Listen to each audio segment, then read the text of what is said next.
পঞ্চগড়ের আটোয়ারীতে মা ও দুই ছেলেকে কুপিয়ে হত্যা করেছে দুর্বৃত্তরা। প্রিয় নম্বর সেট করে বিকাশে সেন্ড মানি করুন ফ্রি। রাতে উপজেলার বলরামপুরে নিজ বাড়িতে নিহত হন তারা। নিহতরা হলেন কাপড় ব্যবসায়ী সেলিম শেখের স্ত্রী তাসলিমা আক্তার, ছেলে সৈকত ও সায়হাম। স্বজন ও প্রতিবেশীরা জানান, বুধবার রাত 11টার দিকে দোকান থেকে বাড়ি ফিরে স্ত্রী ও দুই ছেলের মরদেহ দেখতে পান সেলিম। তার চিৎকারে আশপাশের লোকজন ছুটে আসে। খবর পেয়ে পুলিশ ও সেনা কর্মকর্তারা ঘটনাস্থলে আসেন। পরে মরদেহ ময়নাতদন্তের জন্য মর্গে পাঠানো হয়।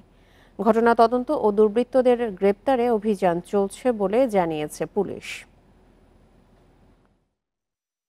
ছোট বাচ্চা বোধহয় বুঝতে পারছে যে আমার বাবা বাজার থেকে আসছে, সে দরজা খুলতে গেছে, তাকে চটাইছে, তার মা সে আটকাতে গেছে, তো সেভাবে তার মাকে চটাইছে, পাশের ছেলেটাকেও চটাইছে। নৃশংস ঘটনা। এটি আমাদের বলরামপুর তথা আটোয়ারী উপজেলায় এটি প্রথম। আমাদের ইতিপূর্বে এরকম কোনো ঘটনা ঘটে নাই। সিআইডি টিম আমাদেরকে হেল্প করতেছে। আমরা এটা পুরা ক্রাইম সিন করে আমরা এই বিভিন্ন তথ্য সংগ্রহ করে এটা যাচাই বাছাই করে আমরা বিভিন্ন অ্যাঙ্গেলে এটা তদন্ত করব।